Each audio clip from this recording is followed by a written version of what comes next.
एक छोटा सा भी कार्य आपको भगवत प्राप्ति करा सकता है।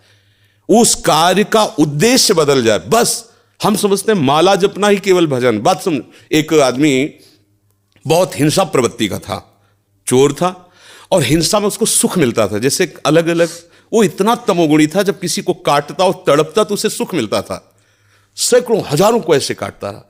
एक दिन एक महात्मा उसकी मार्ग से जा रहे थे, मिल गए, उसने उनको भी वैसे ही प्रताड़ित करना चाहा। तो भगवत प्राप्त महात्मा थे, उन्होंने कहा कि बच्चा, इससे तुमको क्या मिलता है? तो संतों के दर्शन से, संभाषण से अंतःकरण की मलिनता का नाश होता है। यदि अभिमान त्याग कर संतों के पास जाया जाए तो एक एक कदम यज्ञ के समान होता है। संत दर्श को चालिए तज माया अभिमान। जो भगवान में वास्तविक रमण करने वाले महापुरुष हैं, उनका प्रभाव होता है। उस पापात्मा जीव की हिम्मत नहीं हो रही थी उनकी तरफ देखने की। उनका, बेटा तुम ये सब क्यों करते हो? तो उन्होंने उनका, सुख के लिए करता हूँ, संपत्ति छीनता हूँ, मारता हूँ इसे। बोले, अभी तुम सुख की पहचान ही नहीं जानते हो, किसे सुख कहते हैं? तो उनका, फिर मुझे बताइए आप सुख किसे कहते हैं? तो बोले, हमारी बात तुम्हें तभी समझ में आएगी तब तुम निष्पाप हो गए, क्योंकि पापवंत कर सहज स्वभाव भजन मोहिते ही भावन। बोले, महाराज क्या करूं जिससे मैं निष्पाप हो जाऊं? तो उनका, हमारे भारत में पवित्र देश है, उनमें आप भ्रमण करो, अवगाहन करो, तुम पवित्र हो जाओगे। निष्पाप करने के लिए हमारे बहुत से तीर्थ हैं भारत में, तीर्थपाद प्रभु ने उनको प्रकट किया है। तो महाराज हम कब जानेंगे पवित्र हो गए? तो सिद्ध महापुरुष थे, उन्होंने एक शुष्क लकड़ी दी, सूखी हुई लकड़ी दी, कहा इसे ले जाओ, और जब ये हरी होने लगे, इसमें किनगा आने लगे, तो तुम समझ लेना तुम निष्पाप हो गए।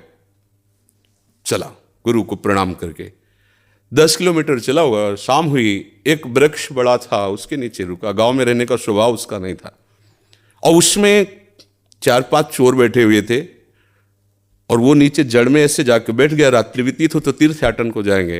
वो ऊपर प्लान बना रहे थे कि इन गांव वालों ने मुझे बहुत सताया है, आज रात्रि में 12 बजे चारों तरफ से आग लगा देंगे, और अस्त्र शस्त्र ले जो भागेगा मारेंगे, पूरे गांव को आज नष्ट करेंगे। उसके कान में पड़ी बात, उसने कहा कि तीर्थ यात्रा तो जा ही रहे हैं, अगर इन जो 4 हैं 5 हैं इनको अगर मार देते हैं तो जा ही तो रहे हैं तीर्थ यात्रा में, पूरा गांव बच जाएगा। ये पूरे गांव को मारना चाहते, पशु पक्षी हैं, बहुत से जीव हैं। तो उसने कहा, भैया तुम्हारे गुरु हम हैं, आओ हम तुम्हें सलाह बताते हैं कैसे पूरे गांव को नष्ट करना है। तो चारों कूद थोड़ी पड़ेंगे, एक ही एक आएगा। चारों को हम मार दिया। सोचा अब यहाँ हिंसा हो गई, नहीं रुकेंगे। लकड़ी उठाई तो हरी हो गई। उनका गुरु जी ने कहा था जहाँ हरी हो जाए वापस चला गया।